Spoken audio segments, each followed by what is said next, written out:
சாய் பக்தர்களுக்கு என் அன்பு வணக்கங்கள். ஓம் சாய்ராம். என் அன்பு குழந்தையே, உன் துணை இப்பொழுது என்ன நிலையில் இருக்கிறார் என்று நீ தெரிந்து கொள்ள வேண்டும் என்று நான் வந்துள்ளேன். நான் சொல்வதை ஒரு முறை முழுமையாக கேள். கண் இமைக்கும் நேரத்தில் உன் துணை இன்று தப்பித்து இருக்கிறார். அதை பற்றி உன்னிடம் நான் கூற வேண்டும். எத்தனையோ நாள் உன் துணையை பார்த்து காலங்கள் கடந்து விட்டது. உன் வாழ்க்கையில் எப்பொழுது என் துணையை காண்பேன் என்று ஒவ்வொரு நாளும் நீ காத்து கிடக்கின்றாய். அப்படி இருக்கும் இந்த நேரத்தில் உன் துணையை நீ பார்க்க வேண்டும் என்று நானும் திட்டம் போட்டு கொண்டு தான் இருக்கிறேன். கூடிய விரைவில் அதை நான் நிறைவேற்றியும் விடுவேன். தடங்களாகிக் கொண்டே செல்லும் உங்கள் உறவின் சேர்க்கை கூடிய விரைவில் நான் சரி செய்து தருகிறேன். ஏனோ தெரியவில்லை, உன் வாழ்க்கையில் இடையூறுகள் அதிகமாக வந்து கொண்டிருக்கிறது. இது சில காலமாகத்தான் நிறைய தடைகள் வந்து கொண்டே இருக்கிறது. ஏதாவது உனக்கு தாயாராகும் நேரத்தில் தான் மிகப்பெரிய பிரச்சனைகளும் உருவாகிறது.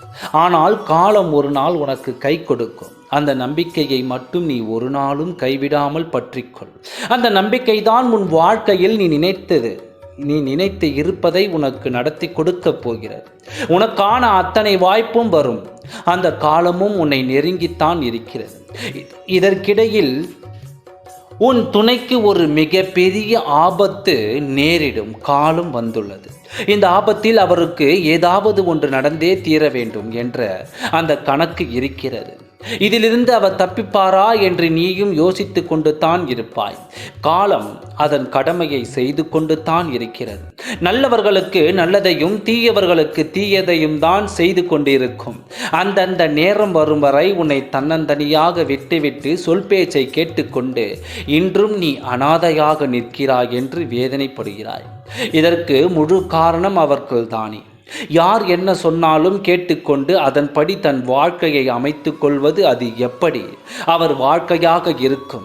உன் துணை இது போல தவறுகளை தானே செய்து கொண்டிருக்கிறாய். நல்லது கெட்டது சொல்லிக் கொடுக்க கூட ஆள் இல்லாமல் இப்பொழுது அவர் இஷ்டப்படி வாழ்க்கையை நடத்தி வருகிறார். உன் வாழ்க்கையில் இதுவெல்லாம் நடக்க வேண்டும் என்று தலையில் எழுதி இருக்கிறது. அதனால் தான் நடந்து கொண்டிருக்கிறது. உன் சாயப்பா இந்த கர்ம வினையில் இருந்து உன்னை காப்பாற்றுவேன். இன்று உன் துணைக்கு ஒரு ஆபத்து. அந்த ஆபத்திலிருந்து கண் இமைக்கும் நேரத்தில் காப்பாற்றப்பட்டார். அவர் காப்பாற்றப்பட்ட நோக்கம் என்ன தெரியுமா? எல்லாம் அதற்கு முழுக்க காரணம் நீதான். உன்னுடன் வாழ வேண்டும் என்றும் உன் வாழ்க்கை கேள்விக்குறியாகிவிடுமே என்று தான் அவரை காப்பாற்றி இருக்கிறேன். நீ மகிழ்ச்சியோடு இருக்க வேண்டும் என்று உன் துணையை நான் காப்பாற்றி விட்டேன். தைரியமாக இரு, நல்லதே நடக்கும். ஓம் சாய்ராம். நன்றி, வணக்கம்.